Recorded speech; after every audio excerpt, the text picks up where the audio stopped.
ప్రధాన వార్త నిన్న గాంధీ భవన్ దగ్గర పటాన్చెరు నియోజకవర్గం నుంచి పోయినసారి కాంగ్రెస్ అభ్యర్థిగా పోటీ చేసిన కాటా శ్రీనివాస్ గౌడ్ బీసీ నాయకుడు గాంధీ భవన్ ముందు పెద్ద ఎత్తున తన అనుచరులతో గాంధీ భవన్కి వచ్చిండు. ఆయన ఎవరు మహేష్ కుమార్ గౌడ్ రా మాట్లాడదాం అన్నట్టున్నారు. కారణం ఏంటంటే అక్కడ మొన్న 2024 అసెంబ్లీ ఎలక్షన్స్లో కాంగ్రెస్ నుంచి కాటా శ్రీనివాస్ గౌడ్ పోటీ చేసిండు, బీఆర్ఎస్ నుంచి గూడెం మహిపాల్ రెడ్డి పోటీ చేసిండు. ఇక్కడి నుంచి ఎవరు మన నీలం మధు ఆయన మొన్న ఎంపీగా పోటీ చేసిండు. కాకపోతే ఏమైందంటే అసెంబ్లీ ఎలక్షన్స్లో ఫస్ట్ ఆ నీలం మధుకి టికెట్ ఇవ్వడం, దాని తర్వాత కాటా నుంచి పెద్ద ఎత్తున నిరసన వ్యక్తం కావడం, మళ్ళా టికెట్ మార్చి కాటాకి ఇవ్వడం, నీలం మధు ఇండిపెండెంట్గా పోటీ చేయడం, ఇవన్నీ పరిణామాలు కాంగ్రెస్ చేసిన పనికి మాలిన వ్యవహారాలు గూడెం మహిపాల్ రెడ్డికి అడ్వాంటేజ్గా మారిపోయినాయి. జనాలు ఇటు ఇటు స్ప్లిట్ అయ్యారు, మధ్యలో తనకపోయిండు మహిపాల్ రెడ్డి. ఏమైంది? మహిపాల్ రెడ్డి గెలిచిన తర్వాత ఏమైంది? ఆడ పెద్ద ఎత్తున కబ్జాలు, చెరువులు కబ్జాలు, భూముల కబ్జాలు. మహిపాల్ రెడ్డి ఏం చేస్తారంటే, మహిపాల్ రెడ్డి అండ్ బ్రదర్స్ ఇద్దరు పొద్దున్న లేవగానే అందరూ ఇడ్లీలు దోశలు ఇవి అవి తింటారు, మధ్యాహ్నం భోజనం చేస్తారు, రాత్రి భోజనం చేస్తారు. వీళ్ళు భోజనం చేయరు, వీళ్ళు కేవలము భూములు మాత్రమే తింటారు, భూములే తింటారు, నాణ్యమైన భూములు తింటారు. వీళ్ళు చెరువు పక్కన ఉన్న భూమి తింటారు, మళ్ళీ ఇట్లా పనికిరాని భూములు తినరు అన్నట్టు. మంచి మంచి భూములు ఏరుకొని తింటారు వీళ్ళు. వీళ్ళ ఆహారము భూమి. సో ఈ స్థాయిలో వీళ్ళు కబ్జాలు చేసిరు. మరి వీటిని ఎట్లా కాపాడుకోవాలా? మళ్ళీ ఆడ కన్స్ట్రక్షన్స్ అన్నీ పెండింగ్లో ఉండే. ఇదే బీఆర్ఎస్లో ఉంటే మనల్ని తొక్కుతారు, మనకి నిధులు రావు. సరే ప్రజలకి మేలు జరుగుడు ఇంకోటి పక్కన పెట్టండి, మన సంసారం ఎట్లా నడవాలి అని గూడెం బ్రదర్స్ చేసిన ప్లాన్ ఏంటంటే కాంగ్రెస్లోకి పోవాలి. అప్పటికే రేవంత్ రెడ్డి రా రా రా రా అని ఆహ్వానిస్తున్నాడు. రా రా అనగానే నేను వస్తున్నా అని చెప్పి గూడెం మహిపాల్ రెడ్డికి కండువా కప్పిండు పోగానే. ఇప్పుడు ఆ కాంగ్రెస్ పార్టీ ఈ కార్యకర్తలకి అది జీర్ణించుకోలేని అంశంగా మారిపోయింది. ఎందుకంటే ఈ గూడెం మహిపాల్ రెడ్డి చేసిన అరాచకం అంతా ఇంత కదా, బ్రదర్స్ ఇద్దరు కలిసి అక్కడున్న కాంగ్రెస్ క్యాడర్ని, కాంగ్రెస్ నాయకులని నానా హింసకు గురి చేశారు, కేసులు పెట్టిర్రు, నానా బీభత్సం సృష్టించారు. ఇదే రేవంత్ రెడ్డి ఆనాడు ప్రచారంకి వెళ్ళి ఈయన ఎట్లా గెలిపిస్తారని ఆ బ్రదర్స్ని ఇష్టం వచ్చినట్టు కూడా తిట్టొచ్చాడు. కట్ చేస్తే ఆయన కాంగ్రెస్లోకి వచ్చింది. కాంగ్రెస్లోకి రాగానే దాన్ని ఎవరు అక్కడ ఉన్న కాంగ్రెస్ శ్రేణులు డైజెస్ట్ చేసుకోలేకపోతున్నాయి. సో నిన్న మొన్న ఏం జరిగిందంటే ఈ గూడెం మహిపాల్ రెడ్డి ఇంకొకటి ఏంటంటే 2-3 పోలీస్ స్టేషన్లు ఉంటాయి. Patancheru police station, Bollaram police station, Jinnaram police station, ఇట్లా ఈ పోలీస్ స్టేషన్స్ పరిధిలో ఉన్న ఎస్ఐలు, సిఐలు, డిఎస్పీ స్థాయి అధికారుల వరకు మొత్తం తన గుప్పిట్లో పెట్టుకుంటాడు, తన వాళ్ళని పెట్టుకుంటాడు. ఏ స్థాయికి వెళ్ళిపోయిందంటే వేణుగోపాల్ రెడ్డి అని ఒక ఆఫీసర్ ఉంటాడు అక్కడ, డిఎస్పీ, గతంలో పనిచేసిన, ఇప్పుడు ఆయన మొన్న ట్రాన్స్ఫర్ అయింది. ఆయన ఎలక్షన్స్లో పోటీ చేసేంత సంపాదన సంపాదించిండు. ఈ గూడెం మహిపాల్ రెడ్డి అధికారాన్ని అడ్డం పెట్టుకొని తనకు అనుకూలంగా ఎవరు మాట్లాడినా ఎస్సీ ఎస్టీలతోని కేసులు పెట్టించాలి, అట్రాసిటీ కేసులు, అమాయకుల మీద. ఎవరన్నా గట్టిగా మాట్లాడితే బుల్డోజ్ చేయాలి, తన్నాలి, లోపలేయాలి, బెదిరియాలి. ఒక ముఠా ఎంటర్ అయిపోతుంది.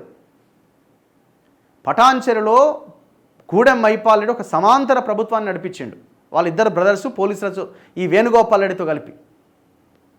ఈ డిఎస్పీ వేణుగోపాల్ రెడ్డి ఒక రకంగా చెప్పాలంటే గూడెం మహిపాల్ రెడ్డికి బినామీ. ఈ వేణుగోపాల్ రెడ్డి ఆస్తుల మీద రైడ్స్ జరగాల. అయితే ఇక్కడ ఎందుకు మరి నిన్న కాటా వచ్చి పెద్ద ఎత్తున ఆందోళన చేసిన, ఆయన అసంతృప్తి వ్యక్తం చేసిందనంటే ఈ మొత్తం ఈ డిపార్ట్మెంట్లో ఉన్న పోలీసులని నెమ్మదిగా ట్రాన్స్ఫర్ చేయించుకొని తన ఏరియాలో వేయించుకుంటున్నాడు పాత బ్యాచ్ని. ఒక వినాయక్ రెడ్డి, ఒక వేణుగోపాల్ రెడ్డి, ఒక నరేషు, ఇట్లా ఒక నయీముద్దీన్, ఇట్లా చాలామంది ఆఫీసర్ల పేర్లు ఉన్నాయి. వాళ్ళందరినీ నెమ్మదిగా తన ప్రాంతంలోకి మళ్ళీ పోయిన వాళ్ళని మళ్ళీ తెచ్చుకుంటున్నాడు. అంటే మళ్ళీ ఏం చేయాలి నెక్స్ట్? మళ్ళీ పటాన్చెరు నియోజకవర్గాన్ని ఒక సంఘ విద్రోహ శక్తులతో నింపేసి మళ్ళీ అరాచకం స్టార్ట్ చేయాలి. ఇప్పుడు చాలా ఉన్నాయి కన్స్ట్రక్షన్, మనం గోల్డెన్ కీ దగ్గర నుంచి ఎన్ని మాట్లాడినాం అమీన్పూర్లో. అందుకే ఈ గూడెం మధుసూదన్ రెడ్డి హైడ్రా ఆఫీస్కి వెళ్ళి రంగనాథ్ ఆఫీస్లోనే తొడగొట్టొచ్చిండు. అయినా ఈ ప్రభుత్వానికి సిగ్గు లేదు. ఒక్క బుల్డోజర్ వెళ్ళి అక్కడ ఒక కన్స్ట్రక్షన్ని కూలగొట్టింది లేదు.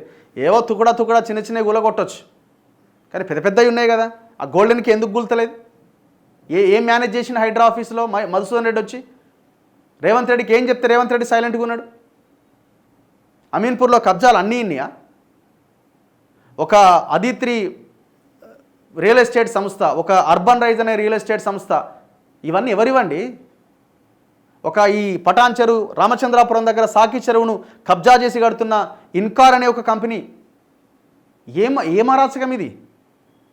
మళ్ళీ ఈ అరాచకాన్ని ప్రశ్నించే వాళ్ళ మీద కేసులు పెట్టడానికి తనకు అనుకూలంగా ఉన్న పోలీసులని అక్కడ రెడీ చేస్తున్నాడు. నిన్నెవరు ఈయన ప్రెస్ మీట్ పెట్టిండు.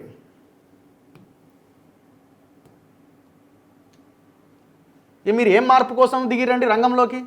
ఇది మార్పు అంటారా దీన్ని? ఏ పోలీస్ ఆఫీసర్లనైతే, ఎక్కడుంది ఇది,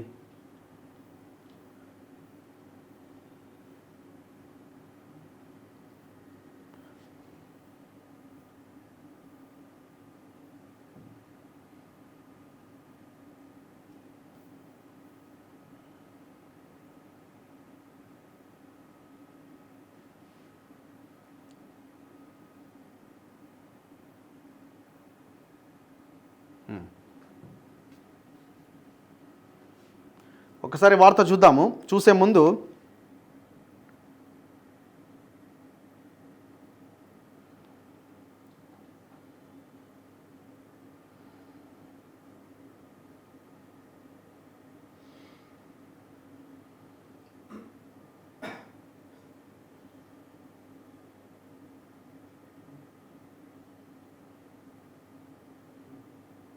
వన్ సెకండ్.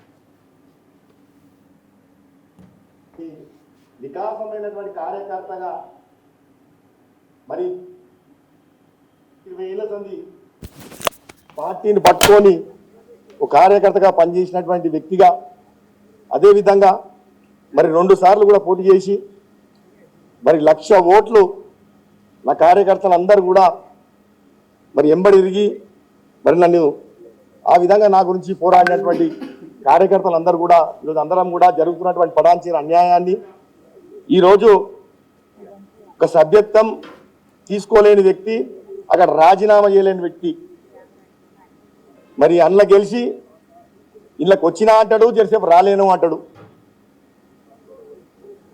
ఒకసారి కండవా వేసుకున్నా అని చెప్తాడు, ఒకసారి ఏమో దేవుని కండవా అని చెప్తాడు. మరి ఇలాంటి వ్యక్తి మరి ఈరోజు అక్కడ పార్టీని మొత్తం కూడా, మేము ఈరోజు గాంధీ భవన్ వచ్చి అధిష్టానానికి చెప్పదలసింది ఏంటంటే, ఆడ పార్టీ మొత్తం కూడా కార్యకర్తలను మొత్తం కూడా అంచివేస్తా ఉన్నాడు. ఈరోజు మొత్తం ఉన్నటువంటి యంత్రాంగాన్ని మొత్తం కూడా గతంలో టీఆర్ఎస్ పార్టీ ఉన్నప్పుడు మరి ఆ అధికారులను పెట్టుకొని అక్కడ ఉన్నటువంటి కాంగ్రెస్ పార్టీ క్యాడర్ని మొత్తం కూడా కేసులు పెట్టి జైళ్ల పాలు చేసి వాళ్ళందరి మీద లాఠీ చార్జీలు చేపించి వాళ్ళని బెదిరింపులు చేపించినటువంటి అధికారులని ఈరోజు మళ్ళీ ఈరోజు పోస్టింగ్ తెచ్చుకునే పరిస్థితి ఉంది. పోస్టింగ్లు వేసుకుంటా ఉన్నారు. ఈరోజు నిజంగా ఈ కార్యకర్తలు అందరం కూడా దాదాపుగా 20 ఏళ్ల సంది కూడా పార్టీ ఒడిదొడుగులున్నా, పార్టీ కష్టాలున్నా, మరి ఈరోజు నేను ఒక సర్పంచ్గా 8,000 చిల్లర మెజార్టీతో ఉమ్మడి రాష్ట్రంలోనే నంబర్ 1గా గెలిస్తే, ఆ రోజు టీఆర్ఎస్ ప్రభుత్వం ఇదే హరీష్ రావు, ఇదే మైపాల్ రెడ్డి టీఆర్ఎస్ పార్టీలకు రమ్మంటే మరి నేను పార్టీ వీడను అని చెప్తే నా పదవి వదులుకున్న తప్ప నేను కాంగ్రెస్ పార్టీని వీడలేదు. కాంగ్రెస్ పార్టీని పట్టుకొని కూర్చున్నా. ఆడ జెండా మోయడానికి భయపడే రోజులల్లా మరి కేసులైనా సైతం లెక్క పెట్టకుండా మరి ఈరోజు నా సర్పంచ్ పదం త్యాగం చేసి జెండా మోచి జెండాని అక్కడ నిలబెట్టినటువంటి నేను, నన్ను ఈరోజు మరి ఆయన వచ్చిన తర్వాత ఈరోజు 1,00,000 ఓట్లు వచ్చినాయి మన కాంగ్రెస్ పార్టీకి. ఇంకొక 3,000-4,000 ఓట్లు వస్తే ఈరోజు కాంగ్రెస్ పార్టీ గెలిచేది. కానీ ఆ రోజు కూడా తప్పిదం కూడా నిజంగా అధిష్టానమే. ఆ రోజు నేను ఒక్కరినే ఉంటే మరి ఆ రోజు కొంచెం టికెట్లలో కొంచెం అన్యాయం చేస్తే మళ్ళీ నా కార్యకర్తలు రోడ్డుకి కొట్లాడితే మరి సమయం లేక ఈరోజు ఆ 3,500తో ఓడిపోయినాం తప్ప నిజంగా కాంగ్రెస్ పార్టీ ఈరోజు గెలిచే సీటు ఈరోజు నిజంగా అధిష్టానం పొడగొట్టుకుందని చెప్పి ఈ సందర్భంగా నేను తెలియజేస్తా ఉన్నా. కానీ ఈరోజు అన్ని జరుగుతున్న అన్యాయాన్ని ఈరోజు మైపాల్ రెడ్డి మొన్నటి దాకా 10 ఏళ్ళ అల్ల టీఆర్ఎస్లో అనుభవించాడు. ఆ రోజు అలా పెత్తనం చేసాడు. ఈరోజు నేను మా అధిష్టానాన్ని కూడా ఒకటే అడుగుతా ఉన్నా. ఈరోజు మైపాల్ రెడ్డి అంటాడు ఎవడు? ఓ దొంగ. ఈరోజు మన సర్కారే వచ్చింది, మన గవర్నమెంటే వచ్చింది. మన గవర్నమెంట్ వచ్చినాక తీసుకుపోయి బొక్కల దోసింది మనం కాదా? తీసుకుపోయి మైనింగ్ కేసులో లోపలేసింది మనం కాదా? మన గవర్నమెంటే లోపలేస్తుంది. మన గవర్నమెంటే మళ్ళీ ఈరోజు కాంగ్రెస్ పార్టీలా ఆహ్వానిస్తున్నా అంటారు. పాయింటే కదా, గూడెం మధుసూదన్ రెడ్డి ఇదే అక్రమ మైనింగ్ కేసులో జైలుకి పోయిండు కదా, మీకు పంపించింది కూడా మీరే కదా. చివరికి ఏంటంటే పంపించిన పోలీస్ ఆఫీసర్, అరెస్ట్ చేసిన పోలీస్ ఆఫీసర్లని వీళ్ళు పని కట్టుకొని అక్కడి నుంచి ట్రాన్స్ఫర్ చేయించిన ఒక ఆర్డర్ వచ్చింది మొన్న. వాహ్, ఇది మార్పు. ఏం సమాధానం చెప్తారండి మీరు స్థానికంగా ఉన్న ప్రజలకి? మీ క్యాడర్కి ఆన్సర్ చెప్పుకోండి ఫస్ట్, ప్రజలకు తర్వాత. ఇప్పుడు ఆయన ఎటుపోవాలి? ఆయన చిన్న ఏజ్లో ఒక సర్పంచ్గా 8,000 ఓట్లతో గెలిచి, ఒక ఎమ్మెల్యేగా పోటీ చేసి బొటాబొటి మెజార్టీతో 2018లో ఓడిపోయి, మొన్నటి ఎలక్షన్లో మీరు చేసిన పాపానికి, మీరు చేసిన తప్పిదాలకి అన్యాయంగా ఆయన్ని ఓడగొడితే ఇప్పుడు ఆయన ఏ పార్టీలోకి ఏం చేయాలా? మీ పార్టీలో ఉండాలనా, వేరే పార్టీలోకి పోవాలనా? ఇప్పుడు ఒకవేళ ఆయన కాటా శ్రీనివాస్ రెడ్డి గారు అయి ఉంటే ఈ సిచ్యువేషన్ ఆయనకు వచ్చి ఉండేదా? నేను అడుగుతున్నా ఈ క్వశ్చన్. గూడెం మహిపాల్ రెడ్డి కాబట్టి మీరు తీసుకున్నారు. నేను అసలు ఇవన్నీ తర్వాత దామోదర్ రాజనరసింహ గారు ఈజ్ ఎ పవర్ఫుల్ లీడర్, స్టేట్లోనే పవర్ఫుల్ లీడర్ ఆయన. అసలు ఒక రకంగా ముఖ్యమంత్రి కావాల్సిన నాయకుడు ఆయన, ఉమ్మడి ఆంధ్రప్రదేశ్లోనే ముఖ్యమంత్రి కాగలిగిన స్థాయి ఉన్న నాయకుడు ఆయన. ఇప్పుడు ఆ జిల్లాకు ఆయనే నాయకుడు. దామోదర్ రాజనరసింహ ప్రధాన అనుచరుడే కాటా శ్రీనివాస్ గౌడ్. మేము ఎన్నోసార్లు చూసినాం, మీ దగ్గరికి వచ్చి ఆయన సరిగ్గా కూడా నిలబడు, ఇట్లాగే నిలబడతాడు. శ్రీనివాస్ గౌడ్ కూడా వచ్చి అంత రెస్పెక్ట్ ఇచ్చిన ఈ నాయకుడిని మీరు ఏం చేసిరు?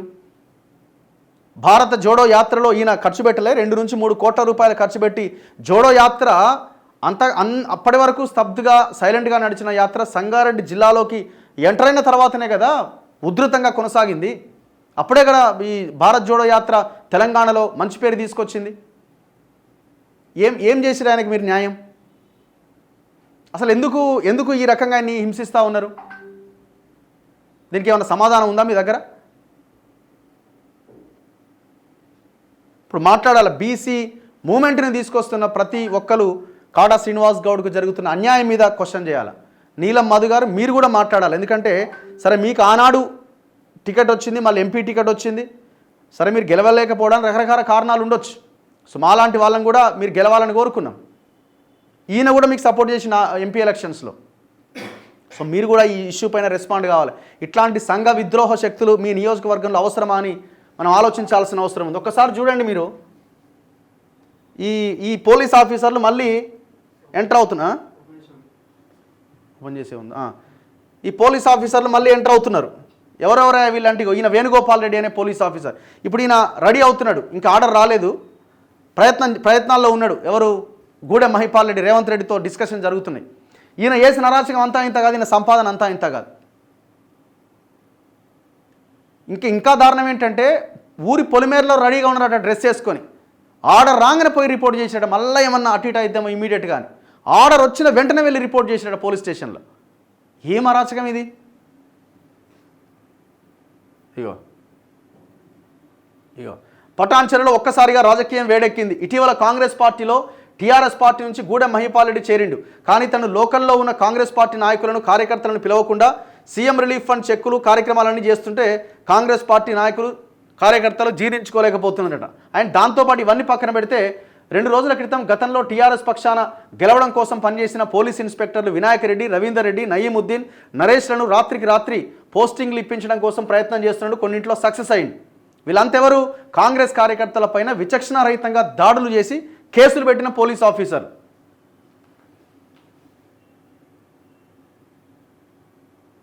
ఇగో కాంగ్రెస్ ప్రభుత్వం ఏర్పడ్డాక మహిపాల్ రెడ్డి అతని క్రషర్లపైన దాడులు నిర్వహించి 350 కోట్ల ఫైన్ విధిస్తూ అతని సోదరుడు మధుసూదన్ రెడ్డి జైలుకు కూడా పోయిండు. ఇప్పుడు చాలా అక్కడ ఉన్న పటాన్చెరులో ఉన్న కన్స్ట్రక్షన్స్ని ఈడీ బ్లాక్ లిస్ట్లో పెట్టింది. ఇప్పుడు అరెస్ట్ చేసినప్పుడు ఇగో వీళ్ళంతా, ఈ నరేష్, వేణుగోపాల్ రెడ్డి, వీళ్ళంతా ఈ ఆర్డర్ కాపీ. ఈ ప్రవీణ్ రెడ్డి అనేటాయనని ఇప్పుడు ఎస్హెచ్ఓ పటాన్చెరు సంగారెడ్డి నుంచి రిపోర్ట్ చేయమని ఆయనకి వేరే దానికి అటాచ్ చేసిరు, హోల్డ్లో పెట్టిరు ఆయన్ని. వినాయక్ రెడ్డి అనేటాయని తీసుకొచ్చిరు. ఈయనని తీసుకొచ్చిరు. ఇప్పుడు వెయిటింగ్ ఇన్ మల్టీ జోన్ 2లో ఉన్న వెయిటింగ్లో ఉన్నాయని ఇప్పుడు ఎస్హెచ్ఓ పటాన్చెరుకు తీసుకొచ్చారు. ఈమె ప్రవీణ్ రెడ్డి ఎందుకు చేసినండి? నేను అరెస్ట్ చేసిండు కదా. మరి ఈ స్థాయిలో ఉన్న తర్వాత ఇంక ఎవరికి చెప్పుకోవాలా? ఇక పార్టీ నాశనం కాకపోతే పైకి వస్తుందా మీదిగా? అసలైన పోటీ చేసిన, పోరాటం చేసిన, కోట్ల రూపాయలు డబ్బులు ఖర్చు పెట్టుకున్న నాయకుల మీద మీరు ఈ రకంగా వాళ్ళని లేకుండా చేయాలనే ప్రయత్నం చేస్తే ఏం జరుగుతుంది? తేల్చుకోవాలా. మార్పు అంటే గూడెం మైపాల్ రెడ్డి కావాలన్నా, కాటా శ్రీనివాస్ గౌడ్ కావాలన్నా, ఎవరి ద్వారా మార్పు వస్తుందని రేవంత్ రెడ్డి తేల్చుకోవాలా, పిసిసి అధ్యక్షుడు మహేష్ కుమార్ గౌడ్ తేల్చుకోవాలా, రాహుల్ గాంధీ తేల్చుకోవాలా.